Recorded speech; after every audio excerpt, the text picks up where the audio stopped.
दोस्तों नमस्कार। हम एक बहुत ही महत्वपूर्ण जानकारी आप लोगों के लिए लेकर आए हैं।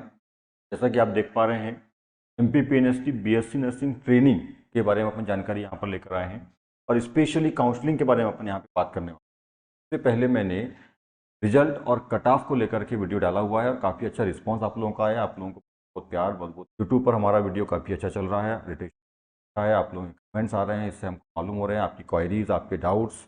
और हम यहाँ पे सारी क्वायरीज और डाउट्स और स्पेशली काउंसलिंग कितने राउंड में होती है, कैसे होगी, कब होगी, क्या क्या डॉक्यूमेंट्स की आवश्यकता होगी, सारी बातों पर, सारी तरह की बातों पर जो मेरे नॉलेज में है और आप लोगों को डाउट जैसा कि आप कमेंट में मुझे पूछ रहे हैं, तो वो सारी बातों को लेकर के अपन यहाँ पे एक छोटा सा वीडियो लेकर आए हैं। बहुत ही हेल्पफुल होने वाला है आप लोगों की, बहुत ही नॉलेजेबल होने वाला है आप लोगों के को बिना इसकी के ध्यान से समझ कर देखिएगा, आपके सारे डाउट्स क्लियर हो जाएंगे। ठीक है, तो हम बिना किसी टाइम को गवाए से स्टार्ट करते हैं। बात कर रहे हैं हम पीएनएसटी बीएससी नर्सिंग ट्रेनिंग 2022 का जो प्रोग्राम आपका जो पेपर हुआ है अभी, उसके बारे में स्पेशली। यहाँ रिजल्ट जो है इसके बारे में पहले डाल चुका हूँ, आप लोग देख चुके हैं, फिर भी मैं यहाँ थोड़ा बता देना चाहता हूँ। रिजल्ट जो है 15 से 30 नवंबर के बीच आ ही जाएगा। वैसे तो पीईबी की ऑफिशियल वेबसाइट पर जो है डेट इसकी डली हुई है 15 नवंबर, सेकेंड मतलब 15 नवंबर का मतलब 2 नवंबर जो है डला हुआ है डेट, आप देख सकते हैं उसको। पर यहाँ पर 15 से 30 नवंबर के बीच आ सकता है। कारण ये है कि पीएटी, पीवीएफटी और पीएनएसटी ये तीनों एग्जाम साथ में हुए हैं और तीनों एग्जाम के रिजल्ट साथ में देने में थोड़ा टाइम लगेगा और काफ़ी सारे कैंडिडेट, जैसा कि हर साल जो है 4 पॉली में एग्जाम होते हैं 2 दिनों पर, 4 दिनों में 10 पॉली में एग्जाम हुए हैं और काफ़ी ज़्यादा कैंडिडेट बैठे हैं, लगभग 2 गुने से ज़्यादा कैंडिडेट ने इस बार पीएनएसटी पेपर दिया है, तो थोड़ा टाइम लगेगा, है ना। तो 15 से 30 नवंबर की रिजल्ट आ ही जाएगा बिल्कुल। और काउंसलिंग जो है आपकी दिसंबर 2022 दिसंबर महीने में स्टार्ट हो जाएगी रिजल्ट के लगभग 7 दिनों के बाद, 7 दिनों के अंदर अंदर स्टार्ट हो जाती है। ठीक है, मैं यहाँ बताना चाहता हूँ कि दिसंबर में काउंसलिंग की प्रोसेस पूरी क्यों कर ली जाएगी, आपको बता देना चाहता हूँ। क्योंकि पिछला जो डीएचएस का बैच स्टार्ट हुआ था, सॉरी डीएमई का, जो पिछला डीएमई का बैच स्टार्ट हुआ था वो अक्टूबर नवंबर में स्टार्ट हुआ था, है ना। तो उनको जो नया बैच चाहिए होगा वो फिर से नवंबर दिसंबर में चाहिए होगा। तो नवंबर दिसंबर में लेट हो चुके हैं, पर इसके पीछे कारण बता रहा हूँ।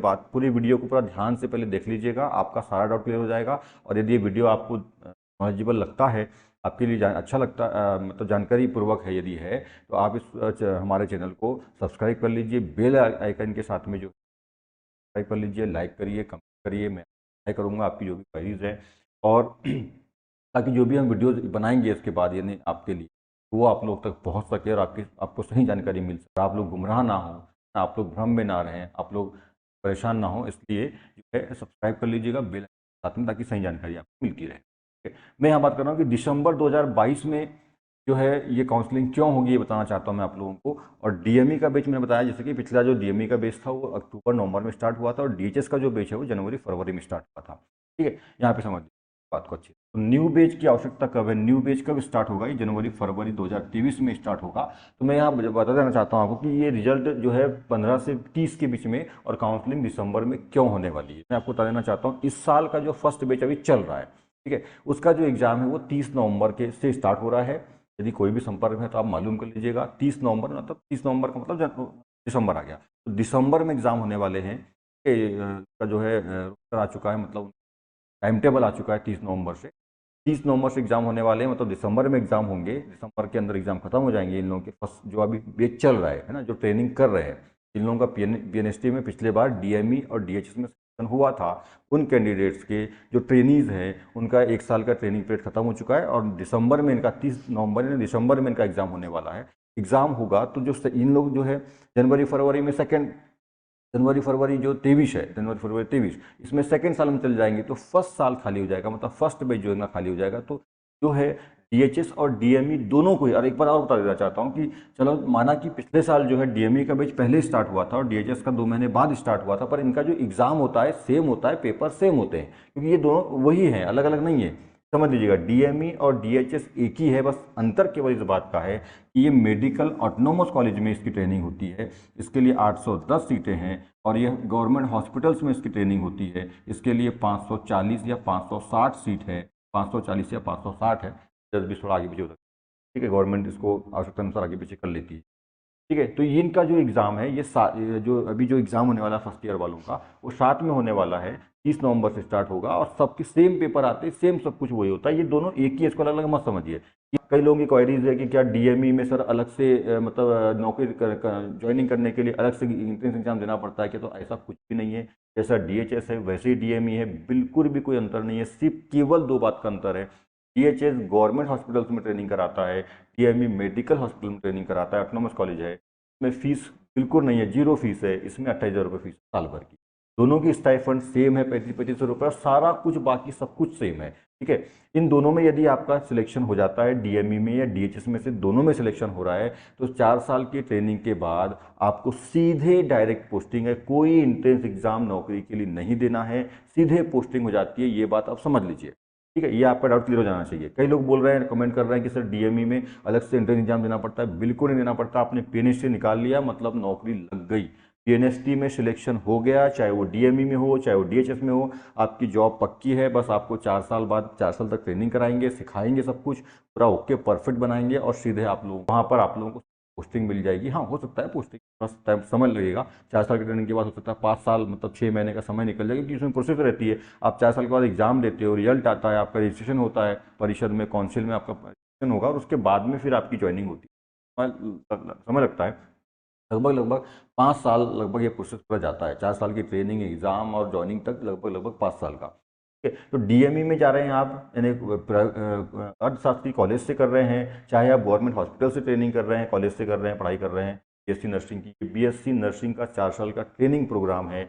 ये कोर्स के साथ साथ ट्रेनिंग है, आपकी कोर्स भी है प्लस ट्रेनिंग भी है। और ये सीधे यदि आप ये डीएमई कॉलेज में और डीएचएस कॉलेज में यदि आप चले गए हैं, ट्रेनिंग ले रहे हैं, मतलब नौकरी लग चुकी है, आप लोगों को 3500 रुपये, जिसको अपन स्टाइफंड बोलते हैं, वो 3500 रुपये आपकी ट्रेनिंग के दौरान एक तरह से पेमेंट है, जो साल भर की 42,000 रुपये आपको मिलती है। ठीक है, ये क्लियर कर लीजिए। तो ये यहाँ पे जो एंट्रेंस का मैटर है वो बिल्कुल नहीं है। डीएमई डीएचएस मतलब जॉब लग गई आपको, आप 5-4 साल ट्रेनिंग करेंगे, सीधे पोस्टिंग। ये बात समझ लीजिए।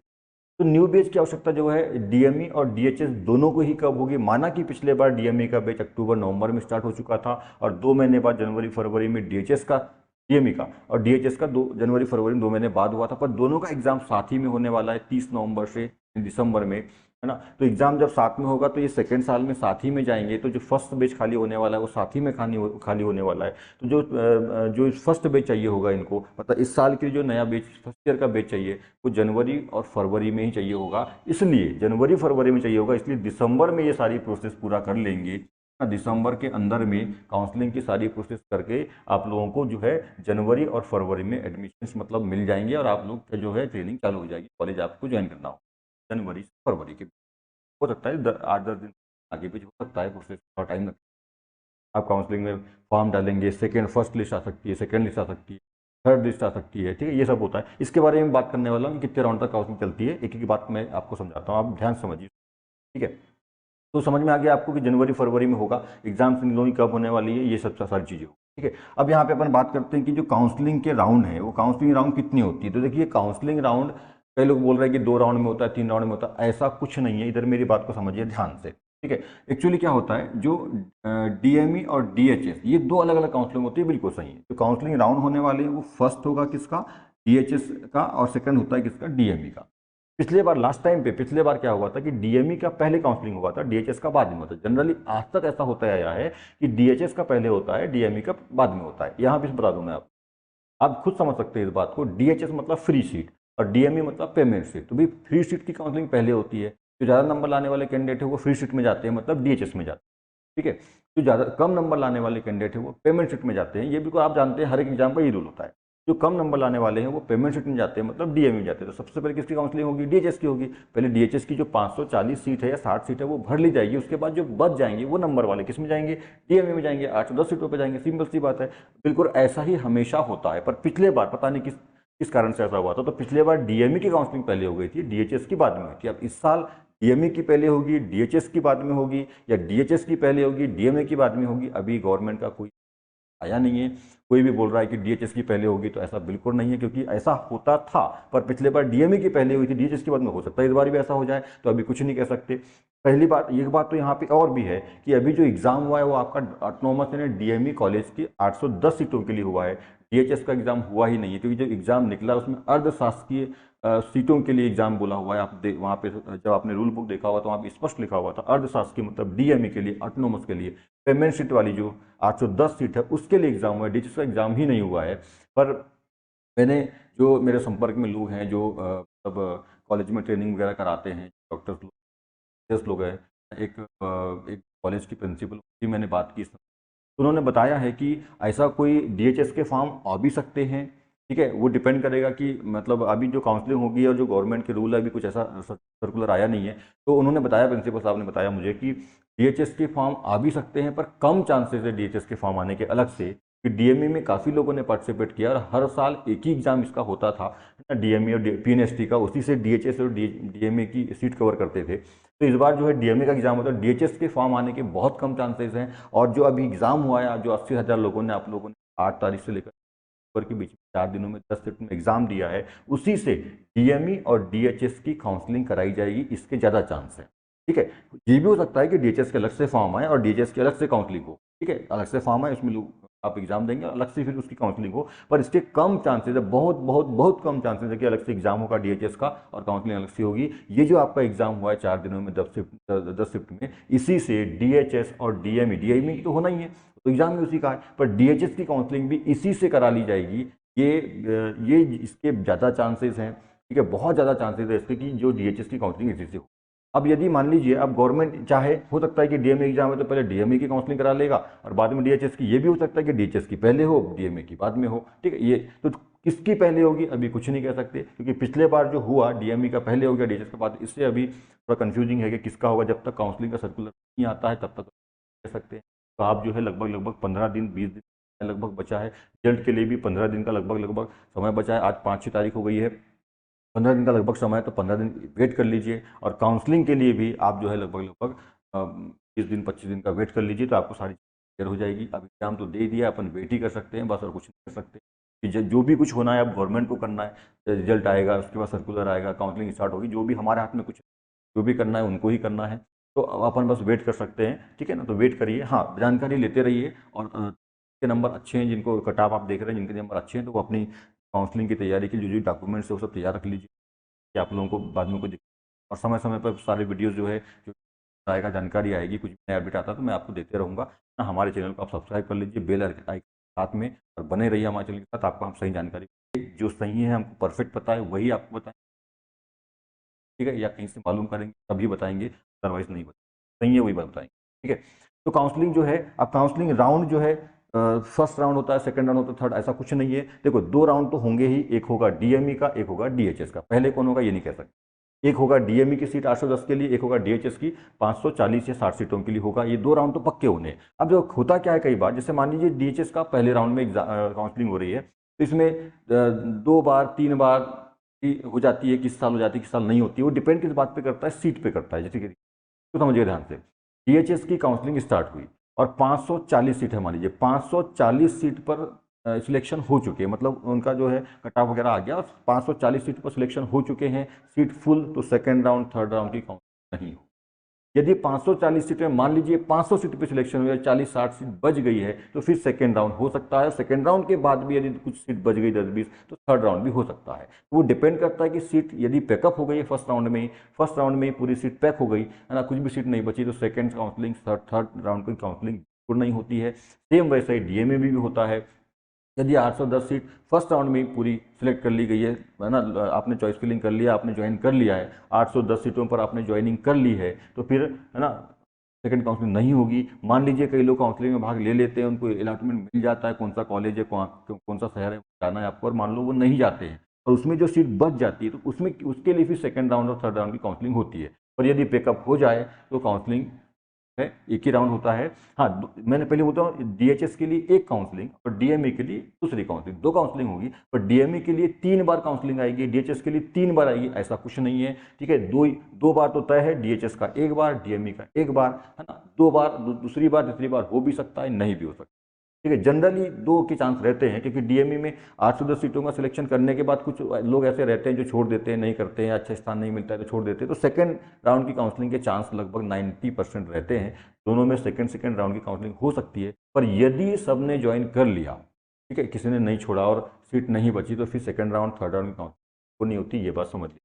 ठीक है, तो ये जो राउंड वाला सेक्शन था ये मैंने आपको क्लियर करा दिया कि राउंड किस पर डिपेंड करेगा। सीट यदि पैकअप हो गई है तो राउंड नहीं होंगे सेकंड थर्ड राउंड, यदि नहीं हुए हैं तो सेकंड होंगे। ठीक है, तो ये बात समझ लीजिए।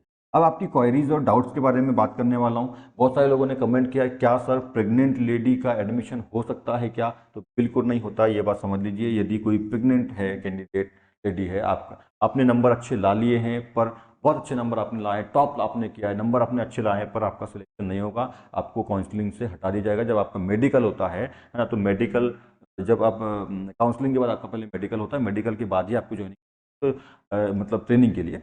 तो मेडिकल में आप अनफिट पाए जाएंगे। प्रेगनेंसी यदि आती है तो प्रेग्नेंट जो महिला रहती है, लेडी रहती है, उनका इसमें जो है ट्रेनिंग के लिए सिलेक्शन होता है, वो उसमें से बाहर हो जाएंगे। हो सकता है कि आपने जब एक फॉर्म डाला था तब आप प्रेग्नेंट नहीं थे, पर फॉर्म डालने और एग्जाम के दौरान यदि ऐसी कोई कंडीशन आ जाती है, मुझे कमेंट आया हुआ था इसलिए मैं इस बात को शेयर करना चाहता हूँ आपको। तो यदि महीने 2 महीने 3 महीने की काउंसलिंग तक प्रेगनेंसी आ जाती है तो वो बाहर हो जाएंगे, चाहे आपके नंबर बहुत अच्छे क्यों ना हो, आप बाहर हो जाते हैं। प्रेग्नेंट लेडी का सिलेक्शन नहीं होगा, इसमें ट्रेनिंग के लिए चयन नहीं होगा, ये क्लियर समझ लीजिए। और कोई भी एंट्रेंस एग्जाम, डीएमई और डीएचएस एग्जाम ट्रेनिंग करने के बाद जॉब पाने के लिए कोई भी एंट्रेंस एग्जाम नहीं देना होता है। पीएनएसटी निकाल के ट्रेनिंग के लिए सिलेक्शन हो गया, आपका जॉब का सिलेक्शन हो गया, ये समझ लीजिए। कोई भी एंट्रेंस एग्जाम नहीं होता है। ठीक है, हॉस्टल की बात अपन यहाँ पे कर रहे थे। हॉस्टल तो जो है आप लोगों को, चाहे वो डीएमई कॉलेज मिले, चाहे वो डीएचएस कॉलेज मिले, और डीएमई मिले डीएचएस मिले, दोनों ही बहुत अच्छा है। और मैं आपको एक चीज़ और बताना चाहता हूँ कि डीएचएस से डीएमई बहुत अच्छा है। डीएमई कॉलेज की फैकल्टीज, पढ़ाई, रूल्स रेगुलेशन सब कुछ डीएचएस से आगे है। डीएचएस में आप फ्री फीस लेकर के जो है, फ्री हो रहा है इसलिए जाते हैं, ज़्यादा फ्री का कोई मतलब नहीं है, वहाँ पे इश्यू नहीं है। इसके बारे में बता देता हूँ आप लोगों को। आप लोगों को डीएमई से करो चाहे डीएचएस से, 3500 रुपये पर मंथ का आपको स्टाइफंड, यानी एक तरह से पेमेंट बोल देते हैं, वो मिलता है, या स्कॉलरशिप बोल दीजिए, ये मिलता है। और लगभग साल भर का होता है 4200 रुपये, तो 28,000 रुपये आपको फीस लगती है। तो 4200 रुपये मिल भी जा रहा है। 28,000 रुपये उसी में से दे दीजिए, फिर भी 14 आपका बचता है, जब बाकी खर्चा पानी आपका उसको वहन हो जाता है। ठीक है, हाँ, बस फर्स्ट साल में आपको दिक्कत जाएगी, क्योंकि जो स्टाइफंड मिलता है वो पर मंथ नहीं मिलता है। पर मंथ 3500 के हिसाब से मिलता है, और पर मंथ नहीं मिलता है, वो लगभग एक साल पूरा हो जाने के बाद आपको इकट्ठे जो है अकाउंट में आता है 42,000 रुपये। तो फर्स्ट साल में आपको दिक्कत जाती है। सेकंड साल से फिर जो फर्स्ट साल का पैसा आया हुआ है वो सेकंड साल में फीस में और सारी चीज़ों में काम आ जाएगा आपका। फिर जो सेकंड का है वो थर्ड में, थर्ड का फोर्थ में, इस तरह से काम आ जाएगा। तो फर्स्ट साल में दिक्कत जाती है। 28,000 रुपये की बात है, तो कोई बड़ी बड़ी चीज़ नहीं है 28,000 रुपये साल भर में। और वो भी शायद इकट्ठे नहीं देना होता है, 28,000 रुपये को आप इंस्टॉलमेंट में देते हैं शायद। थोड़ा सा मुझे कंफर्म क्लियर नहीं है, पर 28,000 रुपये इकट्ठे नहीं देना होता, इस साल इंस्टॉलमेंट में दे सकते हैं। ठीक है, तो हॉस्टल की बात अपन यहाँ पे कर रहे हैं। हॉस्टल जो है आप लोगों को कंपलसरी है। हाँ, पर यदि कोई ऐसा कोई क्रिटिकल कंडीशन है और कोई लोकल में, मान लीजिए आप भोपाल के ही हैं और भोपाली कॉलेज आपको मिल चुका है, लोकल में आप रहते हैं, ऐसी कोई कंडीशन है, तो प्रिंसिपल यदि चाहे, जो कॉलेज के प्रिंसिपल हैं, यदि वो चाहें और वो मान जाते हैं, वो आपको परमिट कर सकते हैं कि आप घर से आना जाना कर, या फिर अलग बाहर दूसरा रूम लेके रह सकते हैं। पर जनरली ये होता है 99% कि आपको हॉस्टल प्रोवाइड किया जाता है, तो हॉस्टल में ही रहना होता है। ठीक है, पर यदि कोई क्रिटिकल कंडीशन ऐसी हो, पारिवारिक स्थिति, या आप लोकल, तो वो प्रिंसिपल सर जो रहेंगे उनके ऊपर डिपेंड करेगा कि वो आपको परमिट देते नहीं देते। ठीक है, जनरली 99% तो हॉस्टल में ही आपको रहना पड़ता है। ठीक है, मेस की अपन यहाँ पे बात कर रहे थे, तो मेस जो है, मतलब जो भोजन की व्यवस्था होती है, मेस वहीं पे रहता है। मेस की फीस, चाहे आप डीएमई में हो, चाहे आप डीएचएस कॉलेज में हो, मेस की फीस आपको अलग से देनी होती है। मेस की जो फीस है वो लगभग 2,000 के आसपास, कहीं 1,800, कहीं 2,200, कहीं 1,300, डीएमई में कम रहती है, डीएचएस में ज़्यादा रहती है। तो मेस आपको वहीं से प्रोवाइड हो जाता है। हाँ, संडे छुट्टी उट्टी रहती है, आप बाहर जाके कुछ खाना अलग से तो खा सकते हैं, पर मेस आपको कंपलसरी, मेस की फीस आपको अलग से देनी पड़ती है, चाहे वो डीएमई में हो, चाहे आप डीएचएस। डीएचएस में भी यदि टोटल फ्री नहीं है, फीस फ्री है, बाकी आपको जो है असाइनमेंट वगैरह करना है, कॉपी बुक्स वगैरह करना आएगा। मेस का 2,000 का खर्चा आपको आना है, अपने कपड़े वपड़े और अदर चीज़ों का। और फीस जो है इसमें नहीं लगती, इसमें मात्र फीस जो है 28,000 25 है। इसमें मेस 25,000 रुपये फीस है, 6,000 रुपये मेस का है साल भर का, 6,000 रुपये मात्र 6,000 रुपये साल भर का, 1,000 रुपये कंप्यूटर का, और 1,000 रुपये काउंसलिंग का। ऐसा मिलाकर है तो 28,000 फीस नहीं है, 25,000 रुपये फीस है। अपन मेस को और कंप्यूटर काउंसलिंग को अलग कर दे। ठीक है, तो 25,000 रुपये कोई बड़ी भारी फीस नहीं है साल भर की। एक साल दिक्कत है आपको, 25,000 रुपये आप देते हैं। और जब आपका इंस्टॉलमेंट सॉरी स्टाइफंड मिलने लगेगा नेक्स्ट फर्स्ट ईयर के बाद, ये हर महीने नहीं मिलता है, एक साथ आपको साल भर के बाद मिलता है। या हो सकता है कि 2 किस्तों में आपको देता हो, 6-6 महीने में, ऐसा कुछ कर, पर ये हर मंथ नहीं मिलता। तो फर्स्ट ईयर में आपको दिक्कत जाएगी, सेकंड ईयर से फिर फीस का भी कोई इशू नहीं। ज़्यादा अच्छा है कि आप डीएमई यदि कॉलेज आपको मिलता है तो आप डीएमई से करिए। डीएचएस भी अच्छा है, पर बस आप फ्री के लिए सोच करके वहाँ जाते हैं, पर डीएमई इससे काफ़ी अच्छा है, 1000 गुना डीएमई कॉलेज डीएचएस होते हैं, यदि आप अच्छे से सीखना चाहते हैं तो। सीखने की दृष्टि से मैं बताना चाहता हूँ, ठीक है, क्योंकि फीस का मैटर कुछ नहीं है। 25,000 रुपये आपकी फीस जाएगी साल भर की, कोई दिक्कत नहीं है, क्योंकि आप जीवन में अच्छा सीख लेंगे तो आप अच्छी नर्स, अच्छे डॉक्टर आगे मतलब बन सकते हैं, ठीक है।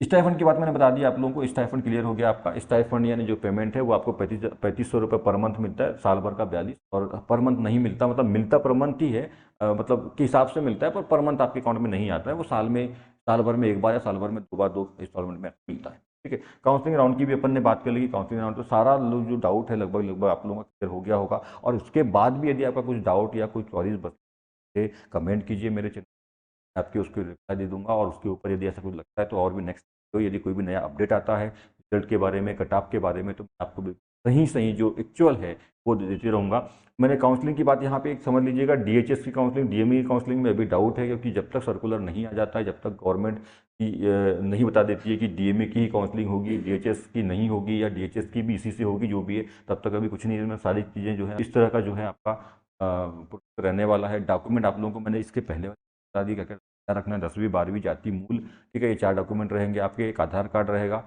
टीएसी आपका जो था, एडमिट कार्ड जो था वो, और 4 कलर फोटो आपको रखना है। आपके नंबर्स, कट ऑफ मैंने बता दिया है, कट ऑफ जो है 50 नंबर से लेकर के 70 नंबर के बीच रहने वाला है, ये तय है। ये आल कैटेगरी में बात कर रहा हूँ।